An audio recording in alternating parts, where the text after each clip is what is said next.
চুলে শ্যাম্পু লাগিয়ে সত্যি সত্যি সমস্যা হয়, গলা বসে যায়, ঠান্ডা লাগা, কাশি।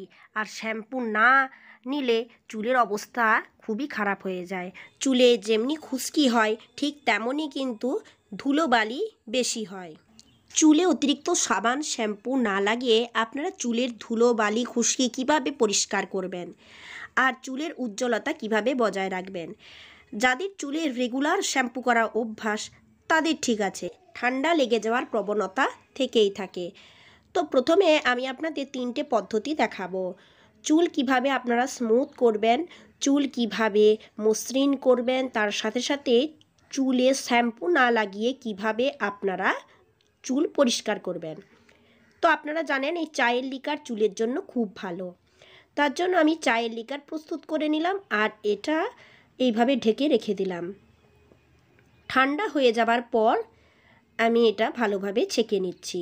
বন্ধুরা, চুলের কালো ভাবকে ধরে রাখতে এবং উজ্জ্বলতাকে ধরে রাখতে সাহায্য করে এই চায়ের লিকার। আপনি যদি শ্যাম্পু না লাগিয়ে আপনার চুলের উজ্জ্বলতা বজায় রাখতে চান এবং চুল পরিষ্কার করতে চান, চায়ের লিকারের সাথে একটা লেবুর রস মিশিয়ে দেন। লেবুর রস মাথাতে নোংরা পরিষ্কার করতে সাহায্য করে, স্ক্যাল্প ইনফেকশন দূর করতে সাহায্য করে, তার সাথে সাথে চুলের ড্যান্ড্রফের যে সমস্যা আছে সেই সমস্যা দূর করতে সাহায্য করে। এই চায়ের লিকারটা ঠান্ডা হয়ে যাবার পর আপনি হাতের তালুতে নিয়ে খুব ভালোভাবে স্ক্যাল্পে কিছুক্ষণ ম্যাসাজ করে নেন, কিংবা এই জলটা দিয়ে আপনার চুলটা ম্যাসাজ করে ধুয়ে ফেলুন। তাহলে দেখবেন আপনার চুলে কোনো রকম ড্যান্ড্রফ নেই, কোনো রকম চুলকানি নেই, কোনো রকম নোংরাও নেই। তো বন্ধুরা, অনেকেই বেকিং সোডা ইউজ করে চুল ধোয়ার ক্ষেত্রে। তো বেকিং সোডা ইউজ করলে চুল উঠে যাওয়ার সম্ভাবনা থাকে। শ্যাম্পু না করে আপনি কিন্তু এইভাবে লেবুর রস দিয়ে এবং চায়ের লিকার দিয়ে চুলকে পরিষ্কার করতে পারেন। এতে যেমন চুলের উজ্জ্বলতাও বজায় থাকবে, ঠিক সেরকম ড্যান্ড্রফ তারপর নোংরা সবটাই দূর হবে, ধুলোবালিও দূর হবে। এরপর বন্ধুরা, আপনাদের আরও একটা পদ্ধতি দেখাচ্ছি কিভাবে আপনারা আপনাদের চুলকে পরিষ্কার করবেন শ্যাম্পু ছাড়াই, অথচ চুল থাকবে সিল্কি এবং স্মুথ। কিভাবে করবেন তার জন্য আপনাদের নিয়ে নিতে হবে গাছ থেকে তুলে আনা তাজা অ্যালোভেরার জেল, যেটা আপনার চুলকে অনেক বেশি সফট করবে। তো বন্ধুরা, এই তাজা অ্যালোভেরা জেলটা অনেকটা নিয়ে নিতে হবে যদি আপনার চুল বড় হয়ে থাকে। ছোট চুলের জন্য কম জেল হলেই ঠিক আছে।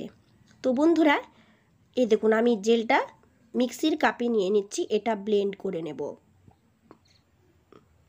এরপর এই জেলের সাথে আমি মিশে নেব একটা লেবুর রস। এরপর খুব ভালো করে আমি ব্লেন্ড করে নেব। লেবুর রসটা দিতেই হবে।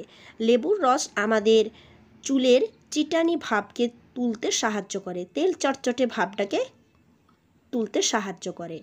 এই দেখুন প্রস্তুত হয়ে গেছে শ্যাম্পু ছাড়াই চুল পরিষ্কার করবার জেল। তো এখন আমি ছোট্ট বাটিতে এটা নিয়ে নিয়েছি, এই দেখুন।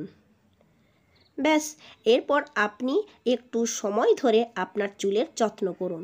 না লাগবে ঠান্ডা আর না লাগবে শ্যাম্পু। সুন্দর আপনি আপনার চুলে আপ অ্যান্ড ডাউন এইভাবেই জেলটা একটু করে নেন আর ম্যাসাজ করতে থাকুন। সত্যি সত্যি আপনার চুলের তেল চিটানি ভাবকে পুরো তুলে দেবে এবং চুল সুন্দর হয়ে যাবে। অনেকেই ভাবি শ্যাম্পু লাগবে, শ্যাম্পু নিলেই ঠান্ডা লাগবে। আর তাছাড়া ধরুন আপনার অনেক দিন শরীর খারাপ হয়েছে, জ্বর হয়েছে, কাশি হচ্ছে, শ্যাম্পু নেওয়াও চলবে না, আর এদিকে আপনার চুলে ভীষণ ময়লা হয়েছে। তো এই ক্ষেত্রে এই প্রসেসগুলো আপনি কিন্তু কাজে লাগাতে পারেন। আর এখন তো মরশুম খুব খারাপ যাচ্ছে, কখনো মেঘলা, কখনো বৃষ্টি, কখনো ঠান্ডা, আবার কখনো প্রচুর রোদ। এইভাবে ম্যাসাজ করে ধুয়ে ফেলুন। চলুন আরও একটা পদ্ধতি আপনাদের দেখিয়ে দিই। তাজা অ্যালোভেরা জেলের সাথে আপনি যদি 2 চামচের মতো টক দই মিশিয়ে ভালোভাবে ব্লেন্ড করে নেন, তাহলে এর যে ভালো জিনিস আর কিছুই হয় না। এই দেখুন ব্লেন্ড করে নিয়েছি, আর এর সাথে নিয়ে নেব 2 চামচের মতো আপনার ব্যবহার করা নারকেল তেল। অবশ্যই নারকেল তেল দেবেন, অন্য কোনো তেল কিন্তু এখানে ইউজ করবেন না, চুল খারাপ হয়ে যাবে। সুগন্ধি তেল ইউজ করা চলবে না। নারকেল তেল দিলে আপনার চুলটা নরম হবে। এরপর খুব ভালোভাবে এটাকে ফেটিয়ে নিচ্ছি। এই দেখুন বন্ধুরা, চুলের স্বাস্থ্য সত্যি সত্যি ফিরে যাবে যদি আপনি এটা ইউজ করেন। কোনো রকমভাবে স্পা, কোনো কেরাটিন কিচ্ছু দরকার নেই। শুধু এটাকে খুব ভালোভাবে ফেটিয়ে নিন। শ্যাম্পু করা চুলে কিংবা ভিজে চুলে আপনি এটা খুব ভালোভাবে লাগিয়ে ফেলুন এবং খুব ভালোভাবে লাগিয়ে 15 মিনিট অপেক্ষা করুন। যে কোনো শ্যাম্পু দিয়ে ধুয়ে ফেলুন। তারপর আপনি আপনার চুলের উজ্জ্বলতা নিজে নিজেই দেখতে পাবেন। তো বন্ধুরা, টক দই আমাদের চুলের জন্য খুবই ভালো, এটা নিশ্চয়ই আপনারা জানেন। আপনাদের আমি প্রথমে যে দেখালাম অ্যালোভেরা দিয়ে, যে লেবুর রস দিয়ে জেল প্রস্তুত করে আপনারা কিন্তু শ্যাম্পু ছাড়াই ওটা যদি লাগান ভীষণভাবে উপকার করেন। অ্যালোভেরা আমাদের চুলকে, মানে চুল যে উঠে যায় সেই সমস্যার সমাধান করতে সাহায্য করে। আর অ্যালোভেরা সব সময় চুলের জন্য উপকারী। তো বন্ধুরা, চুলে যদি ভীষণ ময়লা হয় তখন মাথা চুলকাতে থাকে, আর মাথা চুলকানো সত্যি একটা বিরক্তিকর ব্যাপার এবং লজ্জার ব্যাপার। তো এই দেখুন, খুব ভালোভাবে ম্যাসাজ করে নিন। চায়ের লিকারে আপনি শ্যাম্পু দিয়ে সেই শ্যাম্পুটা ডাইরেক্ট চুলে লাগাতে পারেন, তাহলে আপনার চুল ভালোভাবে পরিষ্কারও হবে। তো এখন আমি আপনাদের শ্যাম্পু দিয়েই দেখাচ্ছি। সপ্তাহে একদিন চুলে শ্যাম্পু লাগাচ্ছেন, তো চায়ের লিকারের সাথে অ্যালোভেরা জেলের সাথে অল্প চিনি মিশিয়ে শ্যাম্পুটা মিশিয়ে তারপর চুলে অ্যাপ্লাই করুন। স্ক্যাল্প ইনফেকশনও দূরে যাবে, চুলের উজ্জ্বলতাও বজায় থাকবে, আর কালো রঙকে ধরে রাখতে সাহায্য করবে। এইভাবে শ্যাম্পু করুন। আর এটা লাগাবার পর একটু মাথায় চুলকানি হবে, অসুবিধার কিছু নেই, স্ক্যাল্প পরিষ্কার হবে। তো বন্ধুরা, চুল ওঠা যদি কমাতেই চান, চুলের মানে স্বাস্থ্যকে যদি সুস্থই রাখতে চান, তাহলে ঠিক এইভাবে চুলে শ্যাম্পু লাগান। কিংবা শ্যাম্পু যদি না লাগিয়ে চুলের স্বাস্থ্যকে এই শীতে বজায় রাখতে চান, তাহলে অ্যালোভেরা জেল, চায়ের লিকার, লেবুর রস এইসব দিয়ে আপনি আপনার স্ক্যাল্পকে 1 সপ্তাহের মতো পরিষ্কার রাখতে পারেন। তারপর তো শ্যাম্পু লাগাতেই হবে। যদি বাই চান্স আপনাদের শরীরের অসুবিধার কারণে শ্যাম্পু লাগাতে না পারেন, তাহলে ঠিক এইভাবে স্ক্যাল্পকে পরিষ্কার করুন।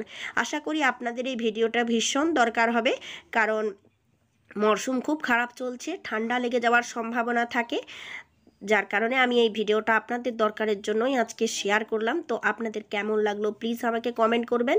এইভাবে বেশ কিছুক্ষণ স্ক্যাল্পে ম্যাসাজ করুন আর পরিষ্কার জল দিয়ে ধুয়ে ফেলুন। তারপর দেখবেন আপনাদের উজ্জ্বলতা কতখানি আছে। আজ এই পর্যন্ত, ধন্যবাদ।